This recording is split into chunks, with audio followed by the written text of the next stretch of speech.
안녕하십니까. 오늘은 무지외반증의 치료에 대해서 말씀을 드려보려고 합니다. 저는 편안한 발 예쁜 발의 저자 이우천이라고 합니다.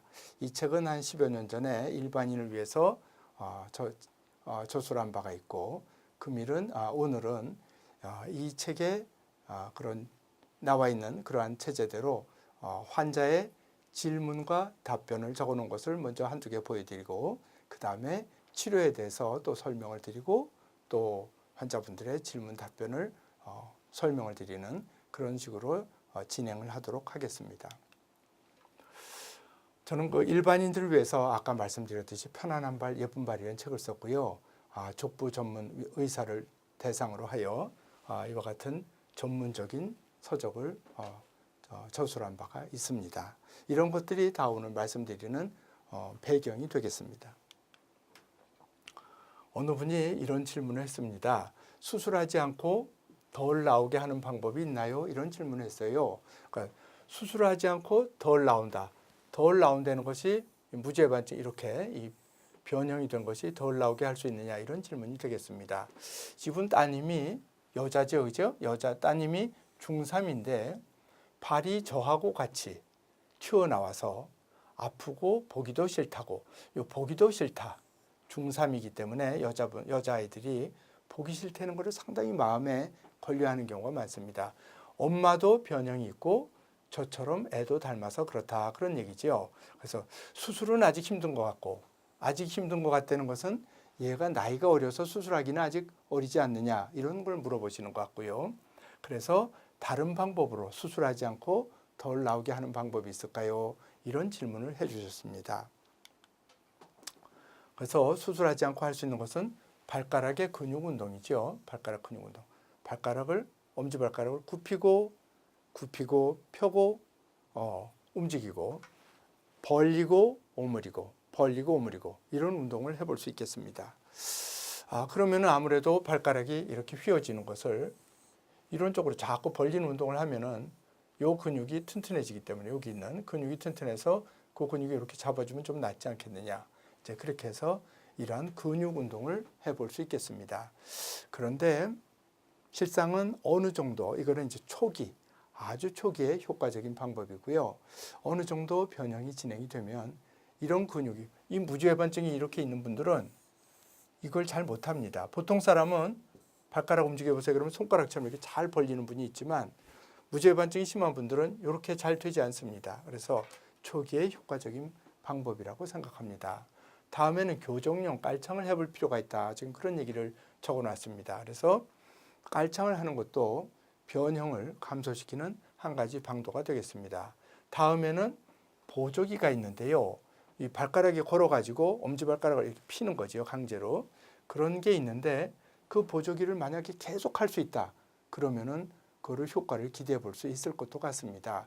적어도 악화되지 않게 하는 효과는 있지 않을까 하고 생각은 해보는데, 문제는 그 보조기가 신발 안에 착용하기가 어렵다는 것이지요. 그래서 대개는 이런 보조기를 잘 때 하기를 권하거든요. 자는 동안에, 신발을 신지 않은 동안에 보조기를 하는 것을 권하는데, 실상 무지외반증이 악화되는 것은 걸어갈 때, 지면을 차고 나갈 때 그때마다 변형이 커지는 힘이 작용해서 생기는 것이기 때문에 이런 보조기가 정말로 효과가 있을지는 상당히 의심스러운 점이 있다고 하겠습니다.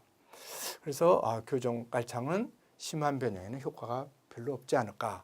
그래서 그렇지만 얘가 아직 어리기 때문에 한번 해봐도 좋을 것 같다. 또 이런 어린 학생들은 주로 운동화를 많이 신기 때문에 깔창을 충분히 해볼 수 있을 것 같은 효과를 기대해 볼 수도 있을 것 같습니다. 또한 이게 제일 중요한데요. 외관상의 모양만 문제이고 통증이 없다. 이런 경우가 사실은 많습니다. 여학생들은 모양에 신경을 많이 쓰거든요. 모양은 많이 보기 이렇게 휘어 있는데 통증이 없는 경우가 더 많은데, 그런 경우에도 그걸 아주 신경 써서 엄마를 자꾸 나 이게 불편하다, 어떻게 좀 해달라, 이런 경우가 많이 있는데, 정말 이런 경우에는 치료를 해야 되는지, 적극적으로 치료가 필요할지 한 번 더 잘 생각해 보시는 게 좋겠습니다. 왜 그러냐면, 만약에 이런 교정깔창도 초기가 넘어가면 하기 어렵다. 보조기는 실제적으로 효과를 신을 수가 신발 안에 신기 어렵다. 이런 것 때문에 결국엔 수술을 해야 되는데요. 겉으로 보면은 이렇게 튀어나온 발가락이 이렇게 튀어나온 이 부분에 뼈만 살짝 깎아내면 될 것 같지만 실상은 이게 뼈가 자라나는 것이 아니고 관절이 어긋나는 병입니다. 무지해반증이라는 것은. 그래서 수술을 한다면 관절을 정상적으로 만들어줘야 되기 때문에 생각보다 섬세하고 복잡한 수술입니다. 그래서 물론 얘가 중3이면 이제 여자애들 특히 남자애들도 거의 그런데 키는 좀 더 클 수 있을지 모르지만 발은 벌써 손발은 이미 먼저 커 있는 나이이기 때문에 중3인 뼈가 다 자라서 나이로 치자면 사는데 문제가 없습니다. 그렇지만 이러한 문제들을 생각해 볼 때 이 따님의 증세가 이렇게까지 수술이 필요한 정도인지는 다시 한번 잘 생각해 보시는 것이 좋겠습니다. 무지해반증의 정도를 판단하는 것은 얼마나 벌어졌는지 이것을 발허리뼈 또는 중족골이라고 하는데요. 이 부분의 뼈를 이것을 발허리뼈 또는 중족골이라고 하는데요. 그것을 1번 중족골, 2번 중족골 사이가 얼마나 벌어져 있느냐로 그 심한 정도를 재고요. 1번 발가락과 1번 중족골이 얼마나 휘어져 있느냐. 그걸로 이제 그 정도를 판단하는 요 두 가지 지표가 이 무지해반증의 심한 정도를 판단하는 지표가 되고 있습니다. 또한 이 뼈들의 상관관계, 길이가 똑같으냐, 기냐 이런 것도 환자의 증세를 판단하고 질병을 진단하는 데 중요한 요소가 됩니다. 그리고 이 중족골도 1번 중족골도를 기준으로 힘줄들이 많이 있습니다. 그리고 이 뼈, 종자골이라는 뼈와 이런 것들이 3차원적으로 휙 어긋나는 뼈 질환이기 때문에 수술하는 것이 그렇게 복잡할 수 있다. 이런 걸 말씀을 드리겠습니다. 그래서 보통 생각하면 이 튀어나온 부분의 뼈, 이 부분만 살짝 깎아내면 될 것 같지만 깎아내더라도 관절이 어긋난 상태에서 있기 때문에 이것을 교정해 주지 않으면 이 치료가 되지 않는다는 것이 아주 꼭 기본적으로 중요한 사항입니다. 그럼 이걸 많이 깎아내면 되지 않느냐? 아주 뼈를 많이. 그러면 관절면이 상당히 없어지고 요 관절면이 좁아지기 때문에 관절이 불안정해지고 또 통증이 생길 수도 있고 이렇기 때문에 이것을 깎아내기만 한다. 이런 것은 틀린 생각이라는 것을 말씀드리고 싶습니다. 무지해반증이 되면 이 뼈의 머리 부분이 이렇게 이제 벌어지는 건데요. 이 부분에 이제 주변에 근육이 있겠죠. 근데 발가락이 이렇게 휘어 있으면 이 부분에 있는 근육이 짧아집니다. 근육, 인대 이런 것들이 다 짧아지거든요. 그래서 수술할 때는 뼈도 수술하지만 이 힘줄을 이 부분에 있는 이렇게 당기고 있는 힘줄들을 다 끊어주는 수술을 동시에 하게 됩니다. 수술 방법에 대해서 간단히 소개를 드리면은 여러 가지 수술 방법이 있습니다. 그래서 이 부분을 뼈를 잘라서 이렇게 옆으로 이동시키는 방법. 그래서 이동시키는 지금 요렇게 변형이 있던 것이 요 부분의 뼈를 여기에서 잘라서 요렇게 이동했습니다. 요런 식으로. 그래서 변형이 교정되는 요 관절이 요렇게 어긋난 관절이 요렇게 되는 것을 보여주고 있습니다.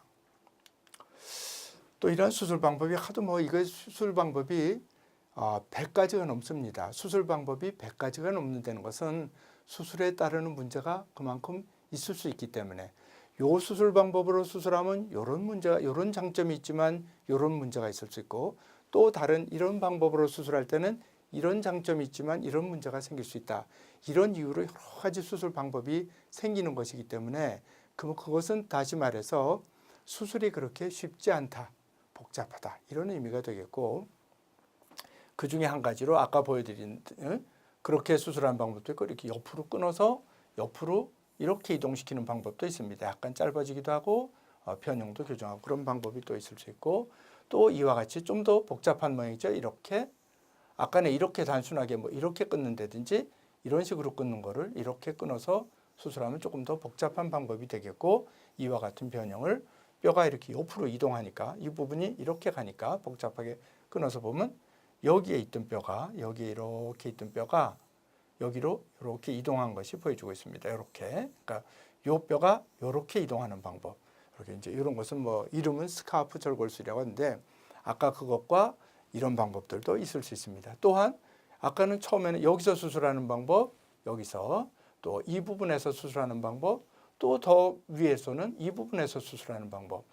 그래서 이 위로 올라갈수록 좀 더 큰 교정을 할 수 있지만 그거에 따른 문제점도 있기 때문에 필요에 따라서 또 자기가 잘 할 수 있는 방법에 따라서 수술 방법을 선택해서 하고 있습니다. 이와 같이 뼈를 끊어서 벌려서 교정하는 방법, 이와 같이 뼈를 끊고 이동시키는 방법이 있을 수 있고, 그런 방법으로 하기에는 너무 변형이 심하다, 또는 이 관절에 퇴행성 관절염이 있다, 그런 경우에는 관절을 아예 이 뼈와 이 뼈를 바른 위치에서 딱 이렇게 고정을 해버립니다. 뼈를 붙여버립니다. 붙여버리면 변형이 다시 생기고 뭐 그럴 염려도 없겠죠. 그래서 이런 식으로 아주 간단한 수술 방법에서부터 복잡한 수술 방법까지 100가지가 넘는 수술 방법이 고안되어 있습니다.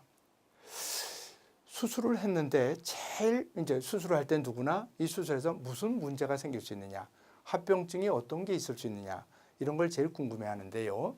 지금 이 무지외반증이죠. 이렇게 되는 변형이 있고, 그것을 똑바로 만들려고 하는 것이 치료의 목적인데, 수술을 하고 나서 어떤 분은 거꾸로 변형이 반대로 되어 있습니다.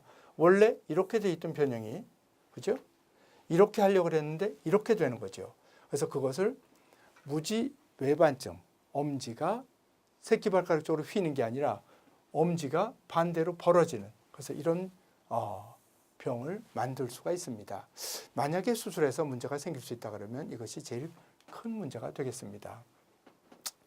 다시 환자분의 질문으로 돌아가겠습니다. 아픈 증상이 없어도 수술할 수 있나요? 그래서 아픈 증상이 없어도 수술할 수 있나? 이분은 외관에 신경을 많이 쓰는 분인 것 같습니다. 그죠? 아픈 증상이 없으면 수술을 안 하셔도 된다고 했는데, 제가 하고 싶으면 수술을 해 주실 수 있나요? 왜냐하면 발에 컴플렉스가 너무 심하다. 이거는 그래서 발을 남한테 보여주기 싫어한다, 이런 얘기죠.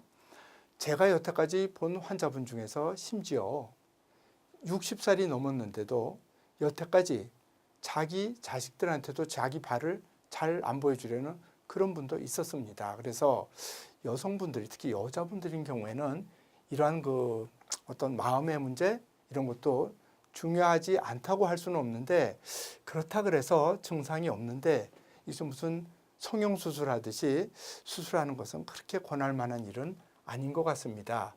그래서 이제 제가 이런 답변을 드리는 거죠. 그래서 수술할 수는 있습니다. 그런데 문제는 만약에 수술하고 나서 원래는 모양은 삐뚤어졌지만 나는 쓰는 데는 별 문제가 없던 분이 수술하고 나서 기능에 문제가 생길 수도 있다, 이런 거를 생각을 해봐야 됩니다.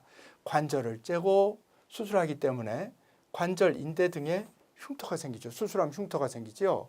수술하면 겉에도 흉터가 나지만 속에, 관절 내부에 흉터가 생기기 때문에 그런 것이 증세를 일으키고 관절 운동이 약간 제한된다든지 그런 것 때문에, 그래서 어느 의사든지 원칙적으로 증세가 있는 분들이 수술 받기를 권합니다. 또 어느 분은 이런 질문도 했습니다. 50세가 넘어야 수술할 수 있나요? 이런 질문 해주신 분이 있습니다. 그래서 무지외반증 때문에 엄마가 병원에 갔다 오셨는데 지금 연세가 이제 40 초반인데 50이 넘어서 하라 그랬다. 근데 신발이 신으면 이분은 너무 아픈데 50 넘어서 하라는 것이 이게 난 이해할 수 없다, 이런 질문을 해주신 분이 있습니다. 제 생각에는 나이와는 상관이 없다고 합니다. 관계가 없다, 이렇게 말씀을 드리겠습니다. 10대에도 증세가 심화되면 수술할 수 있습니다. 또한 70세가 넘었더라도 증세가 심해서 그분의 일상활동 또는 레크리에이션, 가벼운 운동, 건강을 위해서 또는 자기의 생활의 즐거움을 위해서 운동을 하는데 무지외반증 때문에, 증세 때문에 그런 것이 제한을 받는다면 나이에 무관하게 수술하기를 권하고 있습니다. 그래서 70이 넘은 분이라도 변형이 심하고 특히 두 번째 발가락에까지 증세가 있는 경우에는 그 관절이 붓고 아프면, 즉 엄지도 문제지만 두 번째까지 붓고 아플 때는 당연히 수술을 하는 것이 좋다고 생각합니다. 이분은 수술 전에 어떤 검사를 해야 되느냐, 이런 걸 또 질문하셨습니다. 수술 전에 어떤 검사를 합니까? 그래서 진찰과 엑스레이를 찍으면 대충 진단을 할 수 있죠. 그런데 어떤 분은 이분이 평발인지 아닌지, 두 번째는 압력이 얼마나인지, 또는 걷는 모양이 정말 지대로 걷고 있는지, 아니면 이분이 엄지가 아파서 옆으로만 발의 5번째 쪽으로만 이렇게 기울여서 걷는지, 이런 것들을 알기 위해서는 발바닥에 압력 검사를 할 수도 있고요. 더 중요한 거는 연세가 높고 가령 당뇨병이 있다 그러면 혈액순환에 문제가 있을 수 있죠. 가령 발가락을 수술했는데 엄지발가락을 수술했다, 또는 두 번째 발가락을 수술했다, 이런 어떻게 보면 전체로 봐서는 간단한 수술인데 수술하고 나서 혈액순환이 안 좋아서 발가락이 썩어 들어간다, 이런 문제가 생기면 아주 그야말로 그 이상 큰일이 있을 수가 없습니다. 그래서 혈액순환은 아주 중요한 문제입니다. 그런 것들도 검사해 볼 수 있고, 또한 다른 데 발가락도 아프고 신경정도 있고 그런 신경종이 의심된다든지 이런 경우에는 초음파 검사를 해서 그런 것이 있는가를 볼 수도 있고, 또 MRI도 해볼 수 있고, 관절염의 정도를 알기 위해서는 CT를 해볼 수도 있습니다. 이렇게 해서 필요에 따라서 여러 가지 검사를 해서 환자의 상태를 진단하고 수술 방향을 결정할 수 있겠습니다. 그래서 근데 이분은 수술을 했는데 수술 후에 엄지는 괜찮은데 다른 데 아프다, 이런 또 분이 있습니다. 그래서 수술 후에 두 번째 발바닥 밑부분, 두 번째가 아프다, 이런 분이 있습니다. 그래서 이거 이제 어떻게 이런 경우가 생길 수 있느냐, 또 이걸 어떻게 하면 좋겠냐, 이제 이런 걸 질문하셨는데요. 첫 번째 수술을 하고서 이제 엄지를 수술을 하면은 수술 후에 그 제1번 중족골이 또는 발허리뼈가, 이 첫 번째 뼈가 짧아진 경우가 있습니다. 짧아질 수도 있고, 짧아지지는 않더라도 뼈가 원래 이게 발목 쪽이고 이게 발가락 쪽이고, 발의 뼈가 이렇게 돼 있는데 이게 지면이고요. 근데 이것이 수술을 하면서 여기서 꺾어서 뼈를 끊어서 수술했는데 뼈가 이렇게 돼 있는데 발등 쪽으로 약간 올라갈 수 있습니다. 이렇게 올라가면 지면에 닿는 접촉이 덜 되기 때문에 또 두 번째가 아파지는 원인이 생길 수 있습니다. 어느 정도는 수술에는 이런 정도의 기본적인 문제가 따를 수 있습니다. 근데 그것이 심하지 않다면 그냥 지내면 되는데, 그래도 좋아지지 않으면 혹시 약간 교정하는 수술이 필요할 수도 있습니다. 이분은 직장에 다니시는 분인데요. 수술 후에 언제 직장에 다닐 수 있겠느냐. 회복 기간이 너무 오래 걸려서, 회복 기간이 누구나 다 문제가 되겠죠. 직장에 안 다니더라도 생활도 문제가 되고, 그래서 설명을 보면 2달 정도는 돼야 된다고 하는데, 직장을 다니는 상태에서 2달 쉬는 것은 불가능하다. 그래서 어떻게 하면 좋겠느냐, 이제 그렇게 말씀을 드리는데요. 이것이 언제 내가 직장에 갈 수 있느냐, 언제 일상활동을 잘할 수 있느냐, 이거는 한쪽 발만 수술했는지 양쪽 발을 수술했는지에 따라서 다르고, 개개인에 따라서 똑같은 발을 한 사람이 내가 동시에 양쪽 발을 수술했더라도 양쪽 발이 똑같이 붓고 똑같이 아픈 것은 아닙니다. 그런 식으로 사람이 다르면 그 수술 후의 경과가 조금씩 다를 수 있습니다. 그래서 개개인의 차이가 있습니다. 그렇지만 대개는 6주간 수술 후 신발이라는 신발을 신고 디디고 다닐 수 있고, 6주, 즉 1달 반 정도 지나면 운동화를 신을 수 있습니다. 그래서 양쪽을 수술하면 아무래도 한쪽 수술하는 경우보다는 좀 더 불편하겠죠.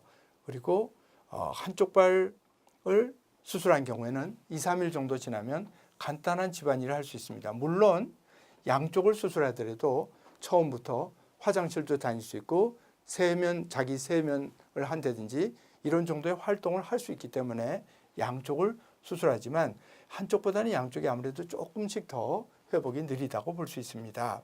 발은 간단한 수술을 하더라도 발이 오랫동안 부었다 내렸다 하고 약간씩은 통증이 있기 때문에 수술 후 당분간 하루 종일 계속 왔다 갔다 하는 일은 무리가 되겠습니다. 그래서 하루 종일 서서 일한다거나 계속 왔다 갔다 하는 직종이라면 수술 후 3개월은 돼야 되지 않을까 하고 생각을 하고요.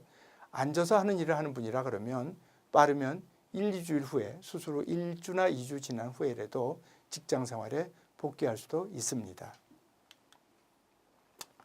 이상으로 무지외반증의 치료에 대해서 여러 가지 일반인들이 관심을 가지고 있는 점들을 짚어보았습니다.